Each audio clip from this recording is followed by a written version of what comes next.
So guys, जैसा कि हमने पिछले एपिसोड में देखा कि जियोयान ने मेडुसा के लिए 7 क्लड ओरिजिन स्टोन को खरीद लिया था। जियोयान ने मुंह मांगी कीमत चुकाई थी, जिससे सभी लोग हैरान रह गए। मेडुसा ने जब अपनी ब्लड पावर से उस स्टोन को चेक किया था तो उसे पता चला था कि ये 8 क्लड ओरिजिन स्टोन है जो मेडुसा की नरिशमेंट के लिए इस्तेमाल किया जाता है। फिर वो सभी मास्टर के ऑक्शन में आ गए थे, जहाँ सभी की पहचान छिपाने के लिए उन्हें सीक्रेट रूम में बिठाया गया था। जियोयान ने लिटिल फेई डॉक्टर के लिए पॉइजन सूत्रा को खरीदा था। ऑक्शन में सेकंड ऑक्शन आइटम के तौर पर प्यूरिफाइंग डेमोनिक लोटस फ्लेम के एक टुकड़े को पेश किया गया था। जियोयान ने उसके लिए बोली लगाई, पर वहां एक मिस्टीरियस पर्सन मौजूद था जो भी उस टुकड़े को खरीदना चाहता था। पर मास्टर याओ लाओ 9 क्लड पिल लाइटनिंग वाली पिल की बोली लगाकर उसे खरीद लिया। और फिर ऑक्शनर ने सभी को बोधिस्थ एशियन ट्री के बारे में बताया था, जो अब उभर कर सामने आने वाला था, जिसे पाने के बाद कोई भी एक पल में ही फाइट संत बन सकता था। पर मास्टर और जियोयान का ध्यान अभी सेफली बाहर निकलने पर था, इसीलिए स्पेस ट्रेड फेयर से जल्दी से निकल गए और अब उस जर्जर इलाके के पहाड़ों को पार करते हुए आगे बढ़ रहे होते हैं। जियोयान कहता है कि मुझे लग रहा था कि इन प्यूरिफाइंग डेमोनिक लोटस फ्लेम के टुकड़े को प्राप्त करने के लिए हमें काफी ज्यादा एफर्ट लगाना पड़ेगा, पर ऐसा नहीं हुआ।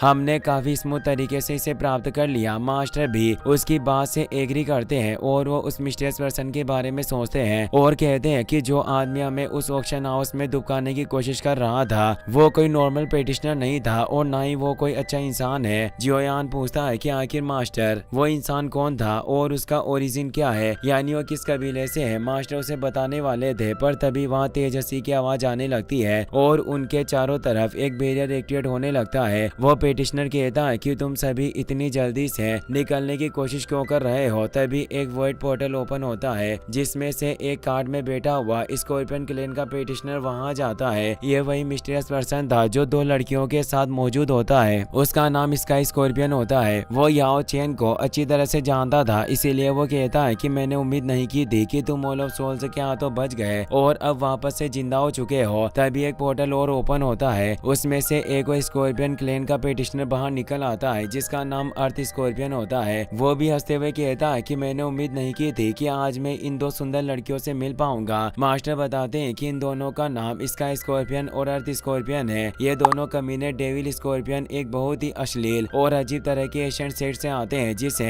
रेन क्लाउड सेट के नाम से जाना जाता है। इन रेन क्लाउड सेट में इन दोनों स्कॉर्पियन के अलावा बाकी सभी सिर्फ फीमेल डिसिबल ही मौजूद है। ये दोनों ओल्ड डीमन स्कॉर्पियन उन सभी लड़कियों को अपने मीट कंटेनर की तरह इस्तेमाल करते हैं। पहले ये उनके साथ मजे लेकर फिर उनसे अपनी पावर बढ़ाते हैं, क्योंकि ये उन लड़कियों की कल्टिवेशन को पूरी तरीके से अवशोषित कर लेते थे, जिससे उन लड़कियों की सोल बॉडी उसके साथ ही रहती थी, जो वहीं मंडरा रही होती है और लड़कियां इनके लिए अपनी पावर बढ़ाने का सिर्फ एक टूल थी। इसका स्कॉर्पियन कहता है कि याओ चेन, तुमने इस स्पेस ट्रेड फेयर में से प्यूरिफाइंग डेमोनिक लोटस फ्लेम के में फ्रेगमेंट यानी टुकड़े को हासिल किया है, उसे आज मैं तुमसे छीन लूंगा। याओ लाओ कहते हैं कि तुम हमसे वो नक्शा छीनने की कोशिश करना चाहते हो, क्या तुम्हें डर नहीं है कि आज तुम मेरे हाथों से जिंदा नहीं बच पाओगे। इसका स्कॉर्पियन कहता है कि याओ लाओ, तुम वाकई काफी बोले हो, आज मैं तुम सभी को मार दूंगा, फिर किसी को भी पता नहीं चलेगा कि मैंने तुम्हारे पास से वो डेमोनिक लोटस फ्लेम का नक्शा चुराया है और तुम्हारे फॉलिंग स्टार पवेलियन के लोग भी हमारा कुछ नहीं उखाड़ पाएंगे। और वो जोर से हंसने लगते हैं। याओ लाओ मुस्कुराकर कहते हैं कि ना समझ, तुम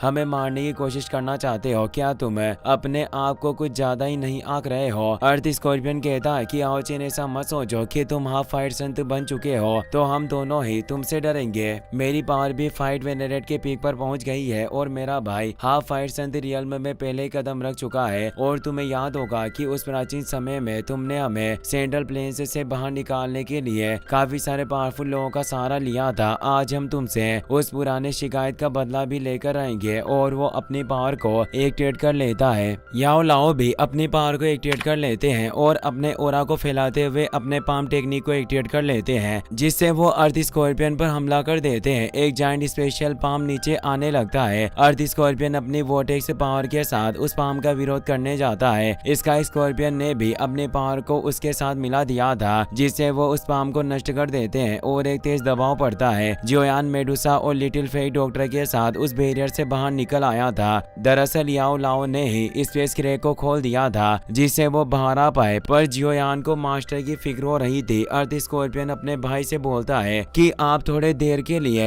इस याओ लाओ को रोक कर रखिए, मैं उन तीनों को मजा चखा कर आता हूँ। स्काई स्कॉर्पियन कहता है कि तुम्हें तेजी से कार्य करना होगा। अर्थ स्कॉर्पियन रिप्लाई में कहता है कि आप चिंता ना करें, मैं आसानी से उन तीनों को खत्म करके वापस लौट आऊंगा। और वो वहाँ से बाहर की तरफ निकल जाता है। याओ लाओ कहते हैं कि तुम दोनों भाई साथ मिलकर भी मेरी पावर का मुश्किल से सामना कर सकते हो, फिर तुम स्काई स्कॉर्पियन मुझे अकेले रोकने की हिम्मत करना चाहते हो। वास्तव में आज तुम मौत की तलाश में हो। स्काई स्कॉर्पियन कहता है कि याओ लाओ तुम अभी भी पहले की तरह ही काफी एरोगेंट हो। और वो अपने पास मौजूद दोनों लड़कियों की कल्टिवेशन पावर को अपने अंदर एब्जॉर्ब कर लेता है, जिससे वो तड़प कर मारी जाती है। पर उसने अपनी पावर को बढ़ा लिया था और वो लड़ने को तैयार हो जाता है और खुशवा बोलता है कि आज हमें साथ में खेलने में काफी मजा आएगा। याओ लाओ सोचते हैं कि इन दोनों भाइयों ने जब साथ मिलकर हमला किया था तब ये अपनी पावर को छिपा रहे थे, जिससे उसे जियोयान, मेडुसा और लिटिल फेई डॉक्टर की फिक्र होती है कि वो उस अर्थ स्कॉर्पियन का सामना कैसे करेंगे। पर बैरियर से वो बाहर आ जाता है और कहता है कि सुंदर लड़कियों, तुम मुझसे भागकर कहाँ जाना चाहती हो, अभी तो हम साथ में खेले भी नहीं है। जियोयान परेशान होता है क्योंकि उस अर्थ स्कॉर्पियन की पावर फाइट वेनरेट के पीक पर होने के साथ ही पीक रैंकिंग के 6 स्टेज पर थी। वो जियोयान से कहता है कि यंग लड़के, तुम मेरे मजे में खलल डालोगे, इसीलिए मैं पहले तुम्हें खत्म करूंगा और फिर इन लड़कियों का अच्छे से स्वाद लूंगा। इससे जियोयान, मेडुसा और लिटिल फेई डॉक्टर को काफी गुस्सा आता है और वो अपनी पावर को एक्टिवेट कर लेते हैं। वो जियोयान से कहता है कि यंग लड़के, तुम मेरे मजे में खलल डालोगे, इसीलिए मैं पहले तुम्हें खत्म करूंगा और फिर इन लड़कियों का अच्छे से स्वाद लूंगा। इससे जियोयान, मेडुसा और लिटिल फेई डॉक्टर को काफी गुस्सा आता है और वो अपनी पावर को एक्टिवेट कर लेते हैं। पर वो अर्थ स्कॉर्पियन जियोयान पर हमला करने आता है। जियोयान उसके साथ क्लोज कॉम्बैट फाइट करने लगता है, पर उसकी power 8 star fight venerate realm में थी, जिससे जियोयान को भी लगता है कि यह काफी स्ट्रॉन्ग है। फिर भी वो उस पर पंच और किक मारने की कोशिश करता है, पर वो उसके हमलों से आसानी से बच रहा था। इसीलिए जियोयान अपने 3000 बर्निंग फ्लेम ड्रैगन को एक्टिवेट कर लेता है। अर्थ स्कॉर्पियन भी जायंट स्कॉर्पियन बॉडी स्पिरिट को एक्टिवेट करके उस पर हमला करता है। दोनों बिस्ट टकराने से नष्ट हो जाते हैं। जियोयान क्लोज कॉम्बैट फाइट में अर्थ स्कॉर्पियन से जीत नहीं पा रहा था और उसके पेट पर हमला करके उसे दूर फेंक देता है, पर जियोयान खुद को संभाल लेता है। लिटिल फेई डॉक्टर और मेडुसा भी अब अर्थ स्कॉर्पियन पर हमला करने लग जाती है, पर उसके सामने इनकी पावर बिल्कुल बच्चों के जैसी थी, जिससे वो हंस रहा होता है और वो लिटिल फेई डॉक्टर और मेडुसा से कहता है कि मैं तुम दोनों को अपने गले लगाने के लिए तड़प रहा हूँ। मुझे ऐसी लड़कियां काफी पसंद है जो लड़ने में माहिर होती है। और वो मेडुसा और लिटिल फेई डॉक्टर को छूने की कोशिश करता है, पर वो दोनों ही उस पर हमला करने लग जाती है। जियोयान सोचता है कि मेरी पावर और अर्थ स्कॉर्पियन के बीच पावर का काफी बड़ा गैप है और मास्टर भी अभी तक बाहर नहीं आए हैं, जिससे शायद ऐसा लग रहा है कि मास्टर उस स्काई स्कॉर्पियन को जल्दी खत्म नहीं कर पाएंगे। अगर ऐसा ही है तो मुझे अब अपना सब कुछ जोखिम में डालकर इससे फाइट करनी होगी। और अब वो स्काई फाइट थी मिस्टीरियस चेंज को अपने जियो क्लेन मार्ग के साथ एक्टिवेट करने लगता है, जिससे उसकी पावर में काफी वृद्धि होती है और उसकी बॉडी से काफी तेज एनर्जी रिलीज होने लग जाती है। यह देखकर अर्थ स्कॉर्पियन थोड़ा चौंक जाता है और कहता है कि इस लड़के के पास वाकई कुछ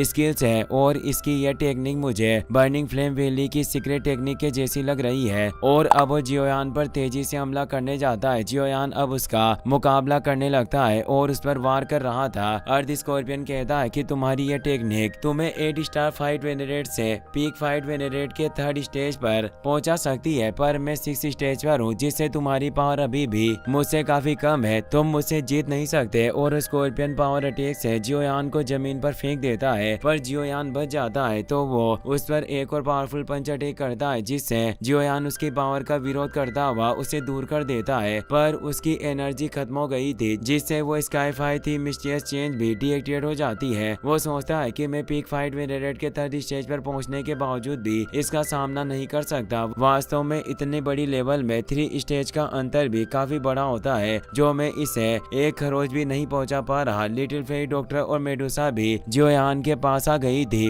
वो उससे पूछती है कि क्या तुम ठीक हो। जियोयान कहता है कि इससे निपटना मुश्किल है, मुझे अब अपने अल्टीमेट मूव का इस्तेमाल करना होगा, इसीलिए तुम दोनों को ही थोड़ी देर के लिए इसे रोकर रखना होगा। तभी अर्थ स्कॉर्पियन मुस्कुराते हुए कहता है कि तुम दोनों सुंदर लड़कियों को इस कचरे जैसी पावर वाले लड़के के साथ नहीं रहना चाहिए, मेरे पास आ जाओ, मैं तुम जैसी लड़कियों को काफी अच्छे से संभाल सकता हूँ और तुम्हें भी मेरे साथ मजा आएगा। लिटिल फेई डॉक्टर गुस्से में कहती है कि कमीने अपनी बकवास बंद कर, पर वो उसे और ज्यादा चिढ़ाते हुए कहता है कि ये प्रेमी तुम्हें अपने गले लगाने के लिए कब से तड़प रहा है, मेरे पास आओ। लिटिल फेरी डॉक्टर गुस्से में अपनी वॉयफुल पॉइजन पावर को एक्टिवेट करके उस पर हमला करने लग जाती है। मेडुसा कहती है कि ये काफी शक्तिशाली है, लिटिल फेरी डॉक्टर इसे संभाल नहीं पाएगी, इसीलिए मुझे 7 क्लड हेवन स्लोइंग पाइथन बॉडी का इस्तेमाल करके फाइट करनी होगी। शायद हो सकता है कि इससे मैं इसे ज्यादा देर तक रोक कर रख सकूं। मेडुसा अपनी पाइथन पावर को एक्टिवेट करके तेजी से बादलों के बीच चली जाती है। तेज गड़गड़ाहट के साथ वो 7 क्लड हेवन स्लोइंग पाइथन में तब्दील हो गई और अर्थ स्कॉर्पियन पर हमला करने लग जाती है। अर्थ स्कॉर्पियन उन दोनों के हमलों से बच रहा था और कहता है कि ये दोनों लड़कियां सुंदर होने के साथ इनके पास काफी यूनिक स्किल है। एक के पास 7 क्लड हेवन स्लोइंग पाइथन बॉडी है तो एक के पास वॉयफुल पॉइजन बॉडी है। इन दोनों के साथ में हमला करने से एक नॉर्मल पिक फाइट वेरिएंट इनके हमलों को हैंडल नहीं कर सकता, पर दुर्भाग्यवश इसकी मुलाकात मुझसे हुई है। यह दोनों मेरा कुछ नहीं बिगाड़ सकती और वो उनके हमलों से बचता रहता है और वो एक तेज स्लेज से 7 क्लड हेवन स्लोइंग पाइथन को दूर कर देता है, जिससे मेडुसा वापस अपने रियल फॉर्म में आ जाती है और कहती है कि अब हमें साथ मिलकर हमला करना चाहिए और वो तेजी से आगे बढ़ती है। अर्थ स्कॉर्पियन हंसते हुए कहता है कि जल्दी मेरे पास आओ, मैं कब से इसी बल का इंतजार कर रहा था। पर अब जियोयान एक्सटर्मिनेशन फायर लोटस को एक्टिवेट करने लगता है। उसने एक साथ 4 हेवनली फ्लेम को एक्टिवेट किया था, जिससे अर्थ स्कॉर्पियन डर जाता है और वो मेडुसा और लिटिल फेरी डॉक्टर से लड़ने के बजाय जियोयान पर अटैक करने के लिए आगे बढ़ता है। जियोयान कहता है कि कमीने, आज मैं तुम्हें जिंदा नहीं छोड़ूंगा, जिसके लिए वो स्पेशल 5 क्लड हेवनली फायर लोटस को क्रिएट करने वाला था। उसने बोन चिलिंग फ्लेम के साथ लाइफ ट्रांसफॉर्मिंग फ्लेम को भी एक साथ मर्ज करने लग जाता है। अर्थ स्कॉर्पियन सोचता है कि क्या ये लड़का पागल हो गया जो एक साथ 5 फ्लेम को मिला रहा है। वो काफी डर गया था। तभी स्काई स्कॉर्पियन भी घायल हुआ बाहर आ जाता है। याओ लाओ ने उसे काफी पीटा था। वो अर्थ स्कॉर्पियन से कहता है कि तुम अभी भी यहाँ इनके साथ क्यों उलझे हुए हो, जल्दी से मेरी मदद करो। पर तभी याओ लाओ उसके सामने आ जाते हैं और अपनी पाम पावर से पीटने लग जाते हैं। इसी के साथ ये एपिसोड यहीं पर खत्म हो जाता है। वीडियो पसंद आया हो तो इसका 10 के लाइक हम जल्दी पूरा कर देना। Thanks for watching.